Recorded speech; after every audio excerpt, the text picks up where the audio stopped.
అందరికీ నమస్కారం. ఈరోజు ఏడాది కూటమి పాలన మహిళలకు వంచన మీద చర్చా వేదిక పెట్టుకోవడం జరిగింది. మన వైఎస్ఆర్ కాంగ్రెస్ పార్టీ ఆధ్వర్యంలో నిర్వర్తిస్తున్న ఈ చర్చా వేదికలో ఇక్కడికి విచ్చేసిన మహిళా నాయకులు, ప్రజాప్రతినిధులు, న్యాయవాదులు, డాక్టర్సు, వాలంటీర్సు, ఉద్యోగ సంఘాల నాయకులు, చాలామంది ప్రజలు వచ్చి తమ అభిప్రాయాన్ని వ్యక్తం చేయడానికి ఎంతో ఈ సంవత్సర కాలంలో కూటమి పాలనలో ఏం జరిగింది అనేది చర్చించుకోవడానికి రావడం జరిగింది. అందరికీ ముందుగా స్వాగతం తెలియజేస్తూ ఉన్నాను. మనందరికీ తెలుసు, ఈ కూటమి 3 పార్టీలు, తెలుగుదేశం, జనసేన, బీజేపీ కలిపి ఎన్నికల టైంలో ఎన్నో హామీలు ఇచ్చి అధికారంలోకి రావడం జరిగింది. చంద్రబాబు నాయుడు గారు ముఖ్యమంత్రిగా, పవన్ కళ్యాణ్ గారు డిప్యూటీ సీఎంగా, జూన్ 12వ తేదీన ఆ రోజు చంద్రబాబు నాయుడు గారు ప్రమాణ స్వీకారం చేయడం జరిగింది. సంవత్సర కాలం గడిచింది. వాళ్ళ పాలన ఎలా ఉంది, ఎలాంటి పాలన ఈ రాష్ట్రానికి అందించారు, ముఖ్యంగా మహిళలకి ఇచ్చిన హామీలు అన్నీ నెరవేర్చారా లేదా, అలాగే మహిళల రక్షణ ఏ విధంగా ఉంది అన్న దాని మీద మనం చర్చించుకొని రేపొద్దున ఎలాంటి సూచనలు, సలహాలు ప్రభుత్వానికి ఇవ్వగలమో ఈ చర్చా వేదికలో మాట్లాడుకోవడానికి ఇక్కడ మనందరం కలవడం జరిగింది. ఎంతో ఉత్సాహంగా ఈ చర్చా వేదికలో పాల్గొనడానికి వచ్చిన పెద్దలందరికీ కూడా పేరు పేరున ధన్యవాదాలు తెలియజేస్తున్నాను.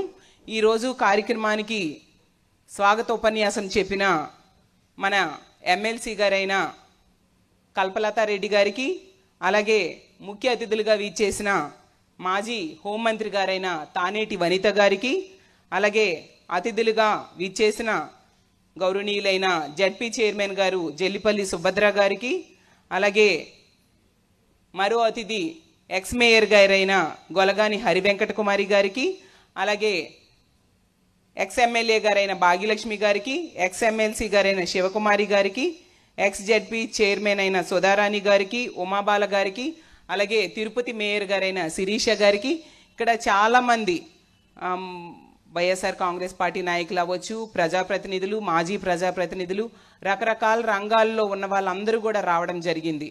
మన సోషల్ మీడియా వాళ్ళు, సుధారాణి గారు, అలాగే తీసుకుంటే సుజన గారు, వీళ్ళందరూ కూడా వచ్చారు. అలాగే రజనీ గారు, వీళ్ళందరికీ కూడా పేరు పేరున ధన్యవాదాలు తెలియజేస్తూ ఉన్నాను. మీ అందరికీ తెలుసు, ఈ ఏడాది పాలనలో తీసుకుంటే మహిళలకి భద్రత లేదు, ఉపాధి లేదు, ఉద్యోగం లేదు, అలాగే భరోసా లేని పరిస్థితి మనం చూస్తూ ఉన్నాము. అలాగే ఈ ఏడాది పాలన అయింది. వీళ్ళు ఆశ్చర్యంగా ఏం చెప్తున్నారంటే సుపరిపాలన, స్వర్ణాంధ్ర అనేసి గొప్పలు చెప్పుకుంటూ ఉన్నారు. మొన్న వినడం జరిగింది. నిజంగా సుపరిపాలన, స్వర్ణాంధ్ర ఉందా అని మిమ్మల్ని అందరినీ అడుగుతూ ఉన్నాను.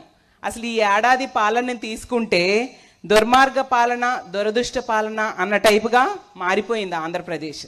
అలాగే అరాచక పాలన, అప్పుల ఆంధ్రగా మారిపోయింది. అలాగే అవినీతి పాలన, అన్యాయ ఆంధ్రప్రదేశ్గా మారిపోయింది. అలాగే వినాశక పాలన, విధ్వంస ఆంధ్రప్రదేశ్గా ఈరోజు మారిపోయిన పరిస్థితి మనం చూసాం. ఏడాది పాలన మహిళల పాలిట శాపంగా మారిన పరిస్థితి మనందరం చూసాం. ఏడాదిలోనే మన మహిళల జీవితాలన్నీ తలక్రిందులైపోయాయి. మనము ఏ పార్టీకి చెందిన వాళ్ళైనా ఒక మహిళగా ఈ కూటమి పాలనలో ఎలాంటి ప్రాబ్లమ్స్ అనుభవించామనేది మనం ఇక్కడ చర్చించుకుందాం. అలాగే తీసుకుంటే ఆ రోజు జగన్మోహన్ రెడ్డి గారు మహిళా సాధికారతకు పెద్దపీట వేయడం జరిగింది. ఈరోజు ఈ కూటమి పాలనలో మహిళా సాధికారత అనేది ఒక సాకారం కాని కలగా మిగిలిపోయింది. అలాగే జగనన్న పాలనలో మహిళల రక్షణ ప్రభుత్వం ఆ రోజు ఉంటే ఈరోజు మహిళల భక్షక ప్రభుత్వం ఉండిన పరిస్థితి మనం చూసాం.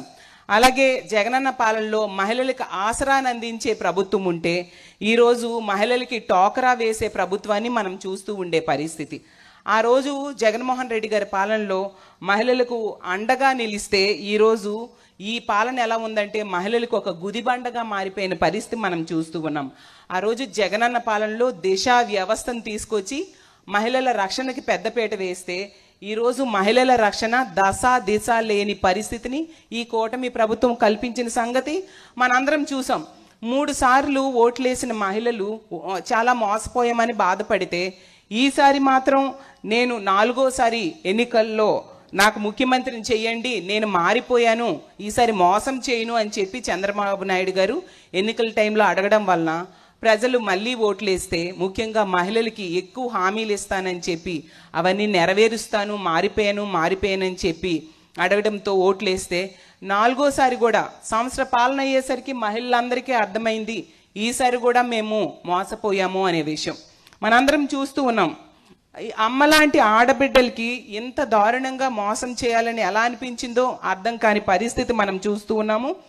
ఏమంటే విజనరీ పాలన అంటారు. విజనరీ పాలన ఎక్కడైనా కనిపిస్తుందా? చూస్తే విధ్వంసకరమైన పాలన. ఎంతసేపు కూడా రెడ్ బుక్ రాజ్యాంగం ఎలా అమలు చేయాలి అన్న దాని మీద దృష్టి పెడుతున్నారు తప్ప మహిళల రక్షణ కానీ, ప్రజల రక్షణ కానీ, అలాగే ఇచ్చిన హామీలు అమలు చేయడం మీద కానీ దృష్టి పెట్టని పరిస్థితి మనం చూస్తూ ఉన్నాము. అసలు గతంలో జగన్మోహన్ రెడ్డి గారు తొలి ఏడాదిలోనే 90% హామీలు నెరవేర్చి రికార్డు సృష్టించడం జరిగింది.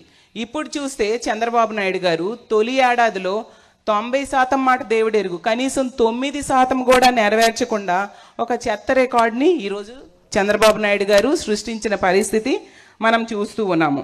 అలాగే తీసుకుంటే ఏమంటే చెప్తూ ఉన్నారు, స్వర్ణాంధ్ర చేస్తాం అనేసి. విన్నారా అందరూని? స్వర్ణాంధ్ర చేస్తామని చంద్రబాబు నాయుడు గారు కూటమిలే వాళ్ళు చెప్తూ ఉన్నారు. నేను ఒకటే అడుగుతున్నాను, రోజుకి 70 మంది మహిళల మీద అఘాయిత్యాలు జరగడం స్వర్ణాంధ్ర అంటారా అని నేను అడుగుతున్నా. అలాగే గంటకి 3-4 మహిళల మీద అఘాయిత్యాలు జరగడాన్ని స్వర్ణాంధ్ర అంటారా? అలాగే ఇంత ఘోరంగా మహిళల మీద దారుణాలు జరుగుతూ ఉంటే దాన్ని స్వర్ణాంధ్ర అంటారా? ఈరోజు తీసుకుంటే సందుకి మందుబాబులు ఉండడాన్ని స్వర్ణాంధ్ర అంటారా? వీధిన బెల్ షాప్స్ ఉండడాన్ని స్వర్ణాంధ్ర అంటారా? అలాగే గ్రామాన గంజాయి బ్యాచ్ ఉండడాన్ని స్వర్ణాంధ్ర అంటారా?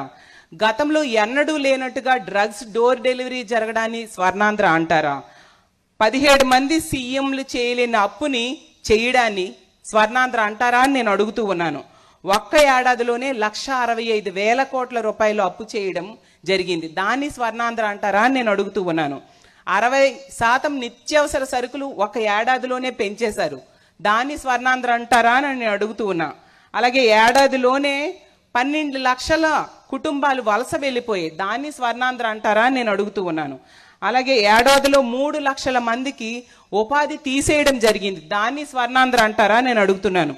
సాక్షాత్తు నిన్న చూసాం, సుప్రీంకోర్టే ప్రజాస్వామ్యం ఈ ఆంధ్రప్రదేశ్ రాష్ట్రంలో లేదు అనేసి కామెంట్ చేశారంటే దాన్ని స్వర్ణాంధ్ర అంటారా అని నేను అడుగుతూ ఉన్నాను. అంత దారుణంగా వీళ్ళు పరిపాలిస్తూ మళ్ళీ స్వర్ణాంధ్రని గొప్పలు చెప్పుకోవడం ఎంతవరకు సమంజసం అని నేను అడుగుతూ ఉన్నాను. ఈరోజు మహిళకి ఇచ్చిన ఒక్క హామీ అమలు చేయలేదు.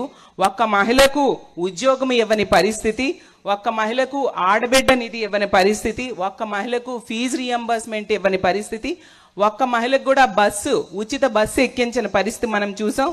ఒక్క మహిళకు కూడా ఇంటి స్థలం ఇవ్వని పరిస్థితి మనం చూసాం. ఒక్క మహిళకు కూడా సంవత్సరం అయింది 3 సిలిండర్లు ఇచ్చారా ఎక్కడైనా? ఇవ్వని పరిస్థితి మనం చూసాము. అలాగే ఒక్క మహిళకు కూడా నిరుద్యోగ భృతి ఇవ్వలేదు. అలాగే ఒక్క మహిళ ఇంటికి కూడా రైతు భరోసా ఇవ్వలేదు. ఒక్క మహిళకు కూడా పెన్షన్ ఇవ్వని పరిస్థితి మనం చూసాం. అలాగే తీసుకుంటే ఒక్క మహిళకు కూడా ఒక కొత్త రేషన్ కార్డు ఇవ్వని పరిస్థితి మనం చూసాం.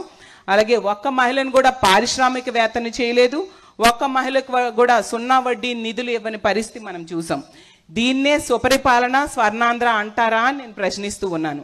అలాంటి దారుణమైన పాలన అందించడమే కాకుండా నిన్ననే చూసాం ఎంత దారుణంగా అబద్ధాలు చెప్తున్నారంటే, నేను సూపర్ 6 అమలు చేసేసాను, ఇంకా ఎవరు దానికోసం మాట్లాడొద్దు అంటున్నారు. ఎంత అంటే వినేవాళ్ళలో చెవులు ఏమైనా పువ్వులు పెట్టుకున్నారా ఏంటో నాకు అర్థం కావట్లే. పువ్వులు పెడదామని వీళ్ళు ప్రయత్నిస్తున్నారు. కానీ ఆంధ్ర రాష్ట్రంలో ప్రజలు అంత అమాయకులు కాదు అనే విషయాన్ని గుర్తించాల్సిందిగా చంద్రబాబు నాయుడు గారిని నేను తెలియజేస్తూ ఉన్నాను. అంటారు ఇంకేంటంటే, ఇంత దారుణంగా మోసం చేసేయడమే కాకుండా నేను సూపర్ 6 చేసేసాను, ఇంకెవరు మాట్లాడొద్దు, ఎవరైనా మాట్లాడితే వారి నాలుక మందం ఎక్కినట్లేనంట. ఏంట మాట నాకు అర్థం కాలే. వాళ్ళ నాలుక మందం ఎక్కినట్టుగా అంట. సీఎం హోదాలో ఉన్న వ్యక్తి ఆ మాటలు అంత పచ్చి అబద్ధాలు ఎలా చెప్తున్నారో అర్థం కావట్లేదు. చంద్రబాబు నాయుడు గారిని మాటలు చూస్తుంటే నాకు దృశ్యం సినిమా గుర్తొస్తుంది. మనందరం చూసాం కదా, వెంకటేష్ గారి హీరో. అదేంటంటే జరగంది జరిగినట్టుగా రీక్రియేట్ చేసేసి అబద్ధాన్ని పదే పదే చెప్తూ ఉంటే నమ్మేస్తారు ఎదుటి వాళ్ళు. ఆ విధంగా ఈరోజు చంద్రబాబు నాయుడు గారు చేస్తూ ఉండే పరిస్థితి మనందరం చూస్తూ ఉన్నాము. అలాగే తీసుకుంటే ఒకటి గుర్తుపెట్టుకోవాలి చంద్రబాబు నాయుడు గారు, ఇది యాక్చువల్గా ఈనాడు జమానా కాదు, ఇంటర్నెట్ జమానా. గూగుల్లో మనం సెర్చ్ చేస్తే అన్నీ తెలిసిపోతాయి. ఈ రాష్ట్రంలో ఇతను తల్లులందరికీ మోసం చేయొచ్చు కానీ గూగుల్ తల్లిని అయితే మోసం చేయలేరు కదా. కాబట్టి ఈ రాష్ట్రంలో ప్రజలందరూ కూడా ఇతను చెప్తున్న అబద్ధాలని మోసాన్ని తెలుసుకుంటూ ఉన్నారు. గూగుల్లో సెర్చ్ చేస్తే ఏ పథకం ఇచ్చారో లేదో అందరికీ తెలిసిపోతుంది.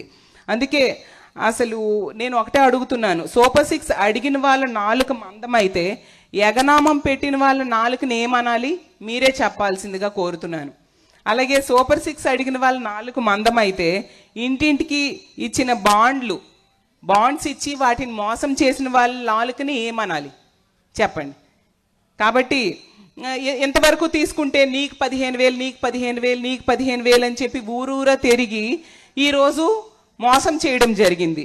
ఇప్పుడు మీ పార్టీ ఎమ్మెల్యేలందరికీ ఏమనాలి, వాళ్ళ నాలుకలను ఏమనాలి, మందం అనాలా ఇంకేమైనా పదం ఉపయోగించాలో చంద్రబాబు నాయుడు గారే చెప్పాలి. ఈరోజు ఎంత దారుణం అంటే ఊరూరా తిరిగి ఎంత దారుణంగా 15,000 అని చెప్పి ఈరోజు తీసుకుంటే 13,000 వాళ్ళ అకౌంట్లో వేస్తున్నారు తల్లికి వందనం కింద వేయడానికి వీళ్ళు డిసైడ్ అయ్యారు. ఇది కూడా ఎందుకంటే మొన్న చూసాం పొదిలిలో మన జగన్మోహన్ రెడ్డి గారు పొగాకు రైతుల పరామర్శ కోసం వెళ్ళడం జరిగింది. వెళ్ళినప్పుడు వేలాది మంది జనాలు స్వచ్ఛందంగా తరలి వచ్చి జగనన్నని చూద్దాం, జగనన్న లేకపోవడం వలన రాష్ట్రం ఈ దుస్థితిలో ఉంది ఈ సంవత్సర కాలంగా, కాబట్టి అతను కలిసి మా సంఘీభావం తెలియజేద్దాము అని చెప్పి కేవలం సంవత్సరంలోనే ప్రజల్లో ఎంత తిరుగుబాటు వచ్చి వేలాది మంది జనాలు వచ్చి జగనన్నని కలవడంతో వాళ్ళకి భయం పుట్టి తల్లికి వందనం సడన్గా అనౌన్స్ చేయడం జరిగింది. మరి ఇప్పుడు గతంలో వీళ్ళు ఏం చెప్పారు, నీకు 15,000 నీకు 15,000 నీకు 15,000 అన్నారు. ఇప్పుడు నీకు 2,000 కట్ నీకు 2,000 కట్ నీకు 2,000 కట్ అనాలేమో మరి.